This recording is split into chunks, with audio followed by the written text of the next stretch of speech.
Great. Hi, everyone. I'm a fellow. First of all, my name is Margot. I'm a fellow at the Bitcoin Policy Institute. I'm also a PhD candidate at Georgia Tech. And I do research. I do research on Bitcoin mining, energy use, and environmental impacts. And I write a lot of policy reports through BPI. So thanks for having me. Hi, everyone. I'm Rachel Silverstein. I'm a lawyer. I represent Bitcoin miners and energy adjacent companies. Just launched my own firm with my partner in Texas, Justin Ballard, and that's exclusively what we do is represent miners and energy companies. I've been in this space about almost 4 years. I was general counsel at CleanSpark for 3 years. And so that's what we do. Thanks for having me.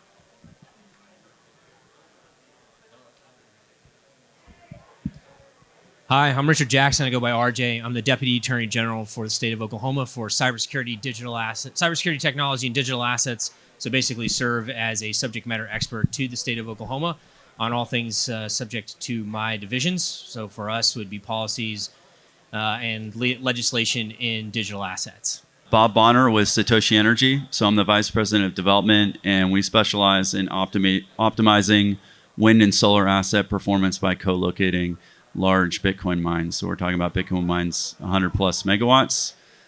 We have one of the first co-located Bitcoin mines at a wind farm in Texas, in Pecos County. One of the first ones to mine Bitcoin as a hybrid with wind energy and grid energy. And my background is Duke Energy prior to that. Awesome. Thank you. All right, guys, so let's kick it off. How does crypto regulation differ globally in terms of sustainability?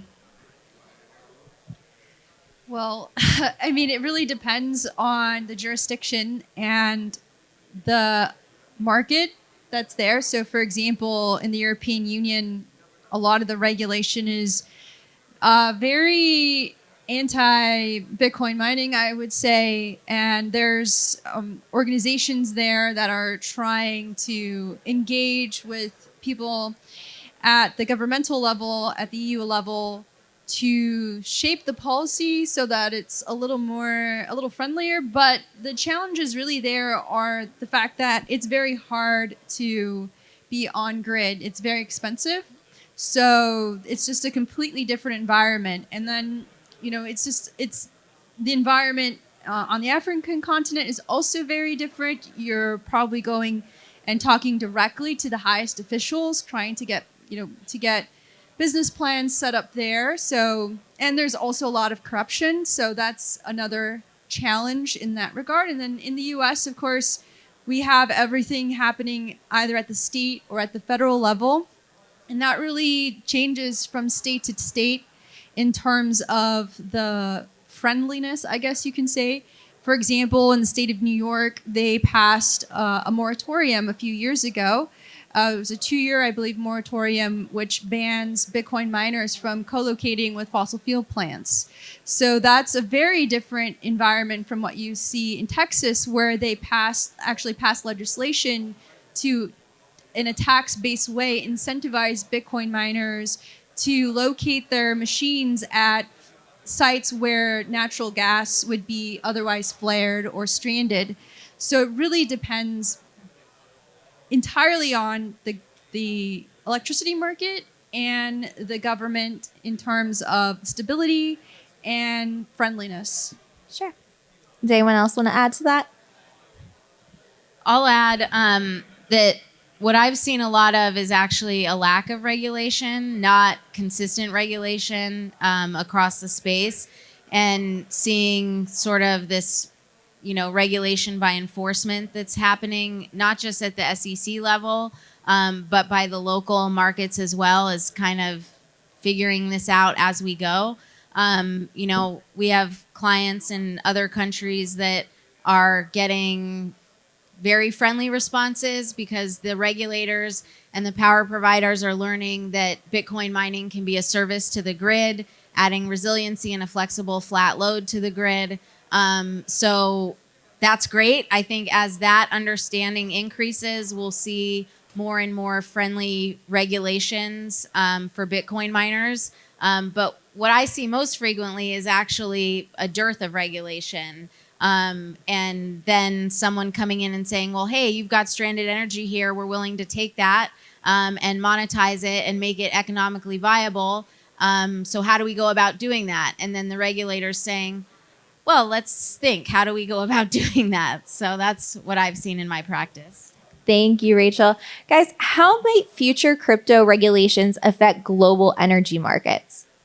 Well, I think we're starting to see the maturation of the confluence between regulation and economic incentive. So I think we could all here at the panel be able to, or all here at the expo, be able to articulate the value that Bitcoin mining or other proof of work mining can provide to a government entity as it may relate to large flexible loads in the development of electrical infrastructure.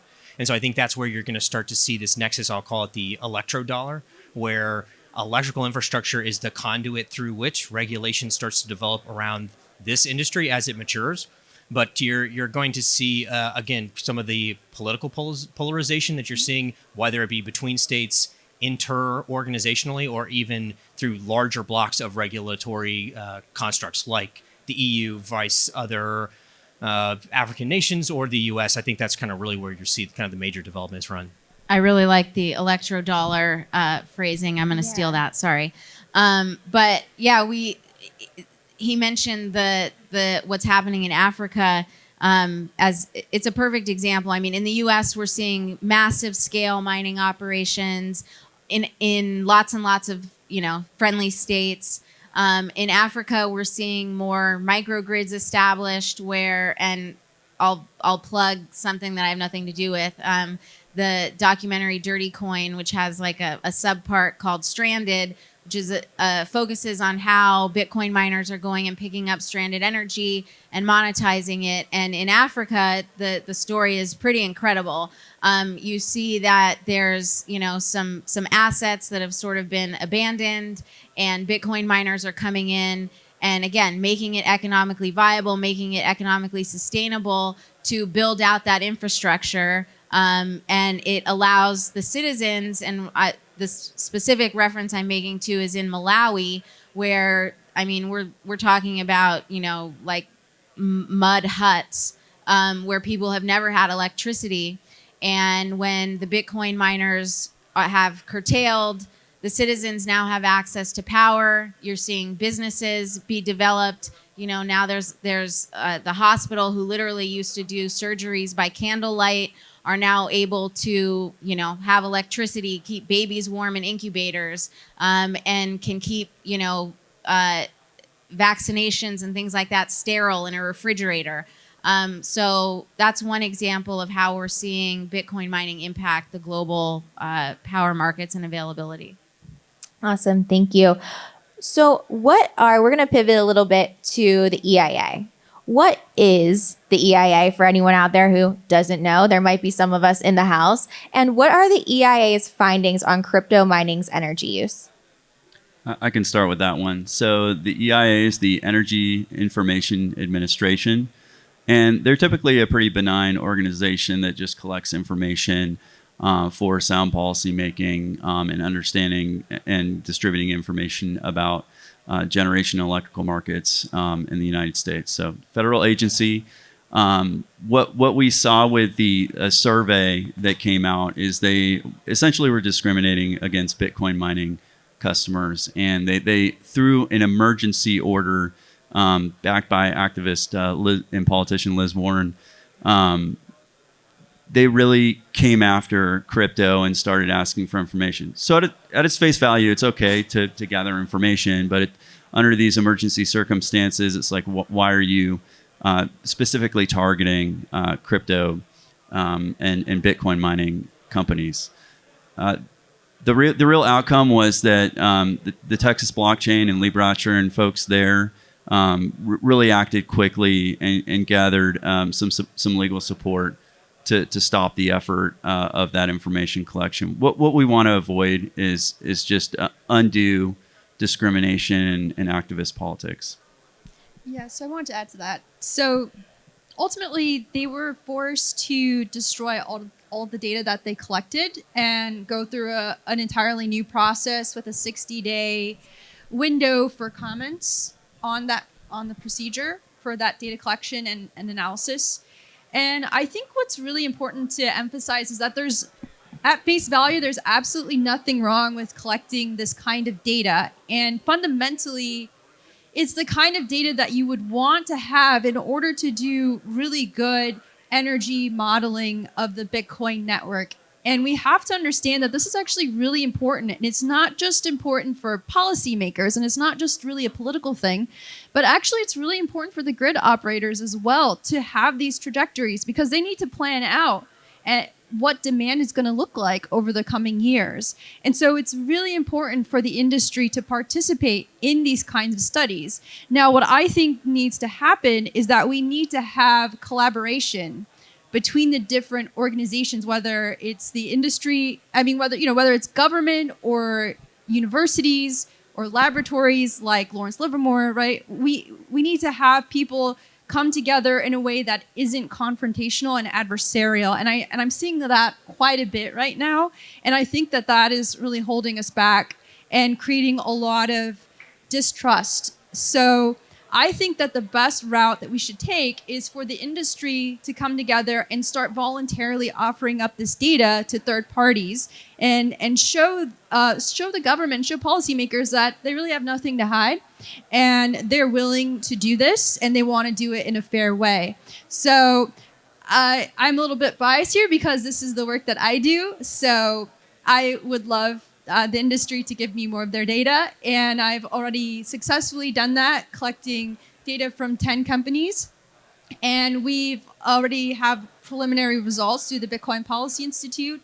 And we will have a report out in the coming weeks that highlight these results. And it has everything to do with flexibility of Bitcoin mining. And it's all really about educating policymakers on these aspects of the industry that policymakers really don't understand, or have said, we've heard the talking points, but we don't have the data to back it up. So if you as an industry really want to see policymakers on your side, then it will benefit you to meet them meet them somewhere in the middle and make that data available. Thank you so much, Margot. And it sounds like policymakers are a big challenge in enforcing crypto-related environmental policies. What other challenges are out there? So we could talk about the SEC enforcement actions, which I'll draw a parallel to what Margot just said, is that, using Coinbase as an example, they have gone out of their way to try and engage with regulators and say, look, this is a really gray space. We need regulations. We need rules. And the SEC has basically elected to ignore those requests and instead sue them and start enforcement actions. So while I certainly agree that I think engagement with regulators, first of all, for miners, it's inevitable. Like, it's going to happen one way or the other. The way that the EIA went about it was problematic. That's why they lost in court. But certainly I think miners would be well served to be transparent about their energy use and providing this data either voluntarily or through the proper legal mechanisms, which is not an emergency order like the EIA tried to pursue. But I struggle actually to even think of an instance recently where the SEC has won anything. They continue down this path despite losing at every turn, at every court, in almost every case. We just had a court issue a ruling calling the SEC's actions a gross abuse of power. 2 folks from the SEC resigned as a result of that ruling. So the regulation by enforcement approach that the SEC has been taking is not working. And it's certainly not working for the industry.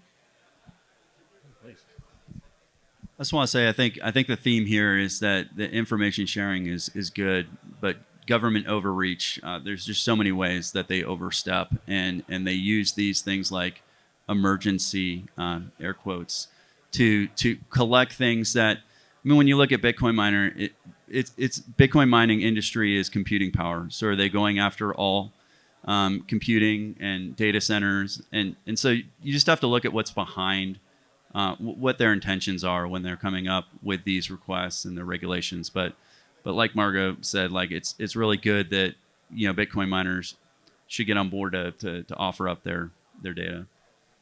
Since we're on the topic of the very dirty three-letter word of the SEC, what lessons can be learned from recent SEC crypto cases? So I'll take kind of a more global perspective, rather not just the particular cases, but kind of in a broad context and strategic context. And so I think we're all familiar with the SEC versus CFTC's fight over jurisdictional power, who gets to regulate what is effectively a federally undefined asset. So there's a little bit of infighting. Yeah, there you go. Sorry. There's a little bit of infighting inside the federal government about who's actually going to get to regulate whatever is the digital currency of choice that you're describing. But I think what also you need to look at in terms of strategy, using the EIA study as an example, is that now we're starting to see different legislative or different legal strategies being employed. So on the one hand, you have certain legislators who are being very proactive with the congressional efforts to try to get into testimony things that support their legislation. You're seeing in the EIA action effectively probing attacks. If we can't regulate through the SEC, can we find other legal mechanisms? So an emergency information sharing activity that then propels other legal activities. And then there's just going to be plain out street fighting about who gets to do what, which is what we see in the SEC. That's what I would say is that as the industry is maturing, you're going to see more and more sophisticated legal regulatory attacks, for lack of a better term. And that's kind of where you're going, is that you're in the now they fight you phase. Yes. And I think one of the lessons for me as an attorney and a former litigator is that the importance of litigation and the importance of going to court for the right resolution. So, we want to engage on friendly terms with regulators. We've seen Coinbase do that.